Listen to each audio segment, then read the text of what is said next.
দুনিকে ফিরে পেতেই খুশি হয়ে গেল শুক্লা। সম্পূর্ণ জানতে ভিডিওটিতে একটি লাইক করে প্রথম থেকেই দেখতে থাকো। গল্পের শুরুতেই দেখা যায় যে দুনিকে নিয়ে রেডি হয়ে চলে গেছে পুজো দিতে রানী। আর এদিকে বাড়িতে রানী নেই, তার জন্য মনটা খুব খারাপ শুক্লার। রানীও নেই, দুনিও নেই। রানী থাকলে রানীকে নিয়ে পুজো দিতে যেত শুক্লা, তেমনটাই আশা করেছিল। বিপাশা তখন বলে, তোমার জন্যই তো এমনটা হয়েছে শুক্লা। তুমি যদি রানীকে বার করে না দিতে তাহলে কি আজকে এই দিনটা দেখতে পেতে বলো? আর ঠিক তখনই শুক্লা বলে, আচ্ছা সবসময় তুমি আমার দোষটাই কেন দেখো বলো তো দিদিভাই? রানীর কোনো দোষ নেই, তাই না? রানীর কোনো দোষই তুমি দেখতে পাচ্ছ না, সেটা আমি খুব ভালো মতন বুঝতে পেরেছি। পিঙ্কি তখন বলে, আচ্ছা ছোট মা, এ সমস্ত কথা এখন থাক। এরপর তো আমাদের পুজো দিতে দেরি হয়ে যাবে, চলো আমরা পুজো দিতে বেরোই। শুক্লা তখন বলে, হ্যাঁ সে তো যাবই, সেটা না গেলে কি করে হয়। এর মধ্যেই দেখা যায় যে বারবার করে একটা কথা মাধুরী ভাবতে থাকে, আজকের দিনে তার কোলে যদি একটা সন্তান থাকতো তাহলে সেও হয়তো পুজো দিতে পারতো। তখনই বিপাশা বলে, কি হলো মেজো বৌমা, তুমি যাবে না? চলো। আর তখন শুক্লা তো রেগে যায় আর বলে, ও কি করতে যাবে? ওর তো কোনো সন্তানই নেই, ওর যাওয়ার কোনো দরকার নেই। এরপর মাধুরী ভীষণই কান্নাকাটি করতে থাকে। তখনই বিপাশা বলে, কেন মাধুরী গেলে কি হয়েছে? দেবযানীও তো যাচ্ছে, মাধুরী গেলে কিছু হবে না। কিন্তু শুক্লা তখন বলে, না যাবে না, ওর যাওয়ার কোনো দরকার নেই, ওর সন্তান নেই, ওর পুজো আচরা কিছুই নেই, এটাই ওর ভবিতব্য। শোনার পর থেকে তো আরও বেশি করেই কান্নাকাটি করতে থাকে। তখনই বারবার করে মাধুরী কাঁদতে থাকে আর দেবযানী বোঝাতে থাকে, সব ঠিক হয়ে যাবে, কোনো কষ্টই হবে না, চিন্তা করো না। একদিন ভগবান ঠিক তোমার দিকে মুখ তুলে চাইবে আর তারপর তুমি দেখবে বাচ্চার মা হতে পারছো। এর থেকে ভালো আর কী বা হতে পারে বলো দিদিভাই? কিন্তু বিপাশাও বুঝতে পারে যে রানী কাছে দাঁড়িয়ে কোথাও আছে, রানীও আসবে পুজো দিতে। এর মধ্যেই রানী তো চলে গেছে। রানী এই গরমের মধ্যে বাচ্চাটাকে নিয়ে পুজো দিতে গেছে, এটা দেখার পরেই সবাই চমকে যায়। তখন সবাই মিলে রানীকে বলে, রানী তুমি সেনগুপ্ত বাড়িরই তো ছোটো বউ, এই গরমের মধ্যে বাচ্চাটাকে নিয়ে কেন এসেছো? ওর তো প্রচণ্ড কষ্ট হচ্ছে। তখনই রানী বলে, হ্যাঁ আসতেই হলো, আসলে ও আমাকে ছেড়ে তো খুব একটা থাকতে পারে না, খুব বায়না করছিল, কান্নাকাটি করছিল, তাই ওকে নিয়ে এসেছি। এরপর সবাই বলে, ও আচ্ছা আচ্ছা, তা অবশ্য ঠিকই, তা বাকিদের কাউকে তো দেখতে পাচ্ছি না, বাকিরা কোথায়? তখনই রানী বলে, সবাই আসছে, সবার আসতে একটু দেরি হবে, তাই আমি একটু আগে আগে এলাম, আমার কিছু কাজ আছে। পাড়া প্রতিবেশীরা বলে, হ্যাঁ শুনেছি তুমি তো আবার ডাক্তারি পড়ো, আজকালকার দিনের মেয়েরা সব কিছুতে কতই না এক্সপার্ট, সেটা খুব ভালোভাবে বোঝা যায়। তোমাকে দেখে অনেক কিছু শেখার আছে, তুমি যাও গিয়ে পুজোটা দিয়ে নাও। বাচ্চাটাকে ধরবো? তখনই রানী বলে, না না ধরতে হবে না, আমি সামলাতে পারবো, ও খুব ভালো মেয়ে, ও বায়নাই করে না। আর মায়ের কাছে থাকলে তো আরোই বায়না করে না, মায়ের কাছে থাকলে খুব ভালো থাকে। তখনই পাড়া প্রতিবেশীরা বলে, তোমার মেয়েকে দেখতেও খুব সুন্দর হয়েছে, ঠাকুরের কাছে প্রার্থনা করবো তোমার মেয়ে যেন সুখে থাকে, ভালো থাকে। রানী তখন বলে, ধন্যবাদ। এরপর রানী লাইনে দাঁড়ায়, কিন্তু ওনারা তখন বলে, দেখো একেই তো এত গরম, তারপর রানী এই বাচ্চাটাকে নিয়ে এসেছে, তোমরা যদি একটু লাইন ছেড়ে দাও তাহলে খুব ভালো হয়, একজনাই তো, বেশিক্ষণ তো সময় লাগবে না।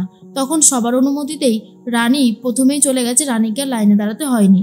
রানী বাচ্চাটাকে নিয়েই পুজো দেয় আর বলতে থাকে, দুনি তুই তো এখন ছোট আছিস, কিন্তু তুই যেদিন বড় হবি তোর ওপরে আমি কোনো কিছু চাপিয়ে দেব না, তোর অনুমতিতেই সব কিছু হবে তোর জীবনে। তুই দেখিস, আমি তোকে কথা দিচ্ছি, তোর মা যেই সমস্ত কিছু ফেস করেছে সেগুলো তোকে কোনোটাই ফেস করতে হবে না।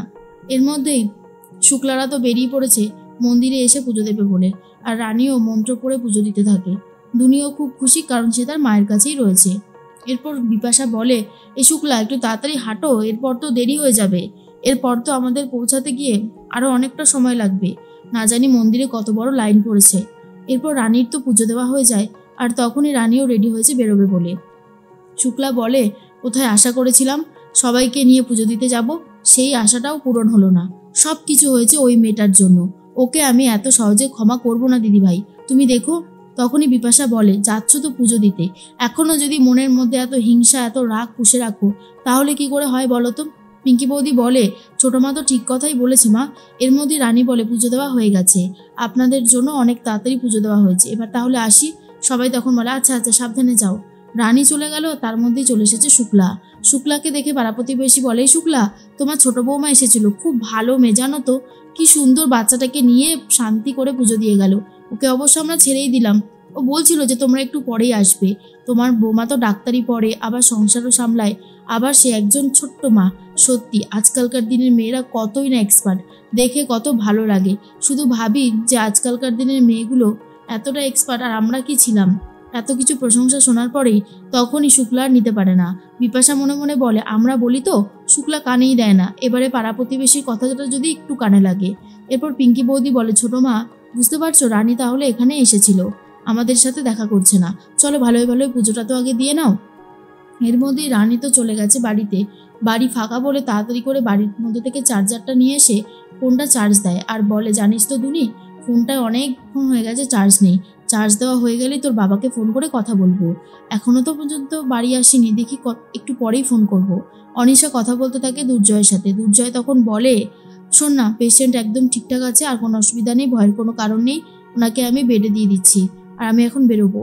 এরপর অনিশা বলে, শোন না জয়, আমি জানি তোর খুব ব্যস্ততার মধ্যে দিয়ে কাটছে সময়টা, তুই একটু রেস্ট নে। আর গুপ্তা তো তার মধ্যেই তোকে আবার আরেকটা বিজনেসের মধ্যে ঢুকিয়ে দিয়েছে, তুই ওই বিজনেসটা একটু ভালো করে সামলাস কিন্তু জয়। জানিসই তো গুপ্তার রাগ হয়ে গেলে না কত কিছুই না করতে পারে, মানুষকে ফাঁসিয়েও দিতে পারে।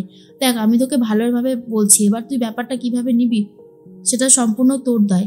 তোর তো এখনই কেরিয়ার করার সম্ভব, এটাই তো সময়, তাই না? এটা তো অস্বীকার করতে পারিস না।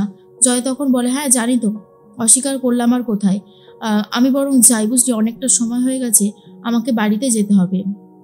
এরপর দুর্জয় বাড়ির দিকে রওনা দেয়। অন্যদিকে রানী তো বসে বসে সাবু মাখা খেতে থাকে আর ভাবে দুনির কথা, যে দুনিকে কি করে মানুষ করবে, দুনিকে কি করে বড় করে তুলবে।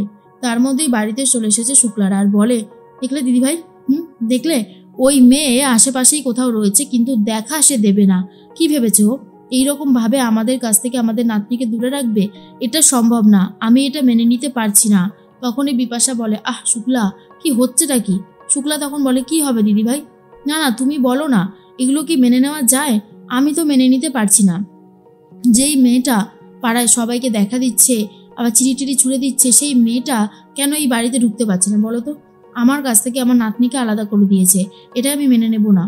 এর মধ্যে তখনই রানী সবটা শুনতে পায়। শুক্লা বলে, ওই মেয়ের বাবাকে ফোন করো, ওনাকে জানানো উচিত সবটা এখানে কি চলছে, নাহলে এর পরে বলবে ওনাকে কেন কিছু জানানো হয়নি। দেবু তখন বলে, আমি তো ওই বাড়িতে ফোন করেছিলাম, ওই বাড়ির লোকে কেউ কিচ্ছু জানে না। তখন রানী ভয় পেয়ে গেছে, ভাবে সর্বনাশ, একবার যদি বাবা জেনে যায় তাহলে আরও গন্ডগোল হতে পারে। না না, বাবাকে ফোন করা যাবে না। শুক্লা বলে, কি হলো সেজ বৌমা, তোমায় যে বললাম ফোনটা করতে, তুমি ফোন করছো না কেন বলো তো? এরপর দেবু কি করবে নিজেই বুঝতে পারে না। অন্যদিকে রানীও টেনশন করতে থাকে। পরের দিন সকাল হতেই দেখা যায় যে নববর্ষ উপলক্ষে চারিদিকটা খুব সুন্দর করে সাজিয়ে গুছিয়ে রেখেছে রানী। এরপর শুক্লা তখন বলে, আরে সকাল হয়ে গেছে, এখনো জলখাবার দিলে না কেন মেজ বৌমা? তখনই বলে, দেখুন না মা, আমি তো কিছুই করিনি, আমারও উঠতে লেট হয়ে গেছে, আর এখানে কত সুন্দর খাবার সাজানো গোছানো রয়েছে। দুনিকেও রেখে গেছে রানী, আর দুনিকে দেখার পর তো খুব খুশি হয়ে গেছে শুক্লা, আর বলে, দিদি ভাই তুমি এসেছো? তখন দূর থেকে রানী বলে, আমার জন্য না হয় নাই বা ভালোবাসা দিলে, ওর জন্য তো ভালোবাসা দিতেই পারো, আর সেটা দেখেই আমি খুব খুশি হয়েছি।